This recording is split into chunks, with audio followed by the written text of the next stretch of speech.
Dear students, आज हम discuss करेंगे PKU सिंड्रोम का कि किस तरह से ये एक और जेनेटिकल डिसऑर्डर है। तो ये सबसे पहले इसकी जो डिस्कवरी है वो इवोर एसबॉर्न फॉलिंग ने की थी 1934 में, और उन्होंने बताया था कि इसका इम्पोर्टेंस होता है डाइट जो हम लेते हैं उसके अनुसार, जो कि 1953 में पता चला था। तो ये जो फिनाइल कीटोन यूरिया है इसको हम शॉर्ट में PKU कहते हैं। यह एक तरह का इनबॉर्न एरर ऑफ मेटाबॉलिज्म है जिससे कि डिक्रीज मेटाबॉलिज्म होता है एमिनो एसिड फिनाइल एलेनाइन। तो जो हमारे एमिनो एसिड्स होते हैं वो कॉन्स्टिट्यूएंट्स होते हैं हमारी प्रोटीनेशियस डाइट के, और एमिनो एसिड्स लिंक्ड अप होते हैं पेप्टाइड बॉन्ड से। उसी तरह की अलग अलग प्रकार के एमिनो एसिड्स होते हैं, उनमें से यह एक एरोमेटिक प्रकार का एमिनो एसिड है फिनाइल एलेनाइन। जो ये फिनाइल एलेनाइन है इसका जब मेटाबॉलिज्म शरीर में कम हो जाता है तो उससे एक डिज़ीज़ उत्पन्न हो जाती है जो कि एक इनबॉर्न एरर ऑफ मेटाबॉलिज्म की डिज़ीज़ है जिसे हम कहते हैं फिनाइल कीटोन यूरिया। तो ये जेनेटिक डिसऑर्डर है जो इसका कि इनहेरिटेंस होता है।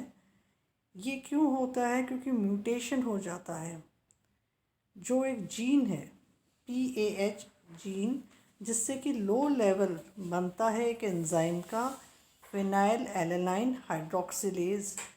तो क्योंकि PAH जीन जो है वो निर्मित करती है एंजाइम फिनाइल एलेनाइन हाइड्रोक्सिलेज, और अगर इसमें उत्परिवर्तन हो जाए, म्यूटेशन हो जाए, तो लो लेवल किसका बनेगा? एंजाइम फिनाइल एलेनाइन हाइड्रोक्सिलेज का। अब उससे क्या होगा? बिल्डअप होगा डाइट्री फिनाइल एलेनाइन का बहुत ज़्यादा बॉडी में, क्योंकि उसको मेटाबॉलिज्म करने का एंजाइम अभी एब्सेंट है, तो उसका लेवल क्या हो जाएगा? बहुत ज़्यादा हो जाएगा। तो एक तरह का ये ऑटोसोमल रेसेसिव इनहेरिटेंस है जिसके के लिए दोनों कॉपीज़ चाहिए जीन की, ये PKU को डेवलप करने के लिए, फिनाइल कीटोन यूरिया के डेवलपमेंट के लिए। तो ज़्यादातर जो हैं फिनाइल कीटोन यूरिया जो मेटाबॉलिक डिसऑर्डर है दो तरह का हो सकता है, या तो क्लासिक प्रकार का हो सकता है या वेरिएंट प्रकार का हो सकता है, कि डिपेंड करता है कि कौन सा एंजाइम की फंक्शनैलिटी कैसी है। अगर आपके दोनों ही म्यूटेटेड जीन्स की कॉपीज़ आई हैं तभी ये जेनेटिकल डिसऑर्डर डेवलप होगा, एक से ये डिसऑर्डर डेवलप नहीं होगा। तो अगर हम इसको बहुत सरल एक डायग्रामेटिक स्केच से देखें तो फिनाइल कीटोन यूरिया कब डेवलप होगा? लेफ़्ट साइड में आप देखते हो नॉर्मल इंडिविजुअल है, राइट साइड में आप क्या देखते हो कि अब नॉर्मल इंडिविजुअल में ये कैसे इफ़ेक्ट करेगा।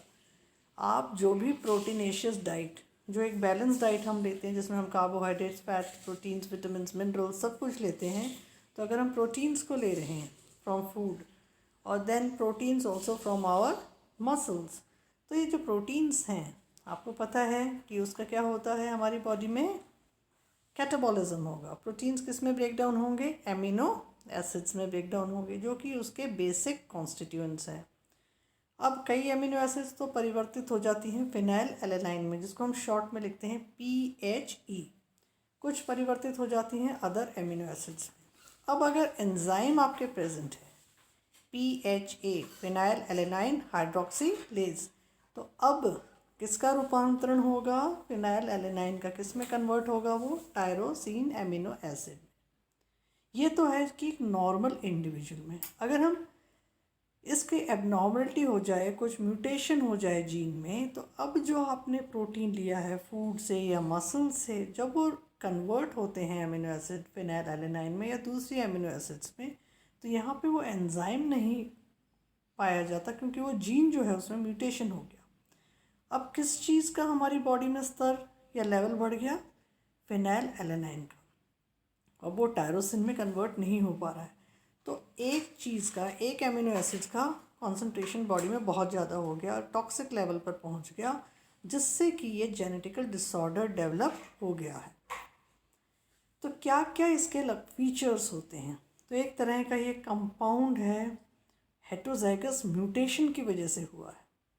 तो यहाँ पे एंजाइम नहीं बन पाता, नॉन फंक्शनल हो जाता है फिनाइल एलेनाइन हाइड्रोक्सिलेज। ये जो एंजाइम है ये नेसेसरी है मेटाबोलाइज करने के लिए amino acid phenyl alanine to amino acid tyrosine, जैसा कि हमने इस पहले वाले चार्ट में देखा। अब जो उसकी एक्टिविटी है रिड्यूस हो गई है, तो फिनाइल एलेनाइन का जो एक्यूमुलेशन है वो बहुत ज़्यादा हो गया है। अब वो फिनाइल एलेनाइन कन्वर्ट हो जाता है इनटू फिनाइल पायरुवेट, जिसको कि हम फिनाइल कीटोन भी कहते हैं, जिसको कि हम डिटेक्ट कर सकते हैं यूरिन में। तो साइंस क्या होते हैं, किसी भी इंडिविजुअल को हम कह देते हैं कि भाई ये phenyl ketone urea syndrome has developed.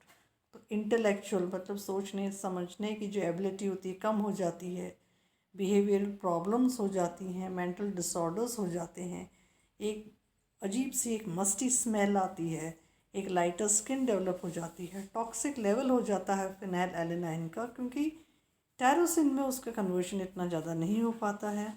Disease जो है उसमें सीजर्स होते हैं या पिगमेंटेशन बॉडी में बहुत कम हो जाता है। तो और फिर आपके मस्टी ऑर्डर्स होते हैं पसीने में, यूरिन में, क्योंकि फिनाइल एसिटेट कार्बोक्सिलिक जो एसिड जो बनती है उससे उसका बहुत ज़्यादा लेवल बढ़ जाता है फिनाइल एसिटेट का, जो कि कार्बोक्सिलिक एसिड है। तो अगर हम इसका जेनेटिक्स देखें तो किस तरह से पेरेंटल जनरेशन से ये ऑफस्प्रिंग में डेवलप होती है। तो यहाँ पे अगर हम देखें कि both the parental types are carriers, small R is mutation versus capital R is normal. Capital R लिखा है तो वो नॉर्मल इंडिविजुअल है, स्मॉल आर लिखा है the person is a mutant for phenylketonuria. अब यहाँ पे ये पेरेंटल टाइप है, यहाँ से ऑफस्प्रिंग जब डेवलप होंगे तो हम क्या देखते हैं कि जो चार बने इनमें से आप क्या देख रहे हो कि अनएफेक्टेड जो कैरियर्स हैं वो 50% निर्मित हुए, 25% होमोजाइगस कंडीशन में यह autosomal genetic disorder carry forward हुआ और 25% में ये अनअफेक्टेड रहा। 25% unaffected, 25% affected, 50% acting as carriers. इस चीज़ को अगर हम और देखें तो ये ऑटोसोमल रेसेसिव या मेटाबॉलिक जेनेटिक डिसऑर्डर है, जिसमें कि 2 एलील्स की रिक्वायरमेंट है सिम्टम को डेवलप होने के लिए। तो इस तरह से हमने देखा कि कितना परसेंटेज, हमने इस डायग्राम में देखा कि 50% चांस होती है कि कैरियर रहेगा, 25% चांस रहेगी हेल्दी रहेगा, 25% चांस रहेगी कि पूरी तरह से अफेक्टेड होगा। तो ये जो जीन है जिसमें कि ये होता है म्यूटेशन, वो क्रोमोसोम नंबर 12 में होती है। और ये जो जीन जो क्रोमोसोम नंबर 12 में होती है इसमें एलेलिक जेनेटिक हेटेरोजेनिटी होती है। अब ये जेनेटिक हेटेरोजेनिटी क्या होती है? ये प्रोडक्शन होता है सिंगल या सिमिलर फिनोटाइप्स का थ्रू डिफरेंट जेनेटिक मैकेनिज्म। जो चीज़ हम देखते हैं उसे हम कहते हैं फिनोटाइप किसी भी जंतु का। जैसे फॉर एग्जांपल एक coat colour of a cat या रैबिट, तो रंग कैसा है, प्रोडक्शन होगा। तो यहाँ पे 2 टाइप्स ऑफ जेनेटिक हेटेरोजेनिटी होती है। एलेलिक हेटेरोजेनिटी जो कि सिमिलर फिनोटाइप प्रोड्यूस होता है, एक ही जीन के खूब सारे प्रारूप हैं और वो सिमिलर फिनोटाइप बना रहे, तो एलेलिक हेटेरोजेनिटी है। स्थल से रिलेटेड, पोजीशन से रिलेटेड हेटेरोजेनिटी है तो लोकस हेटेरोजेनिटी है।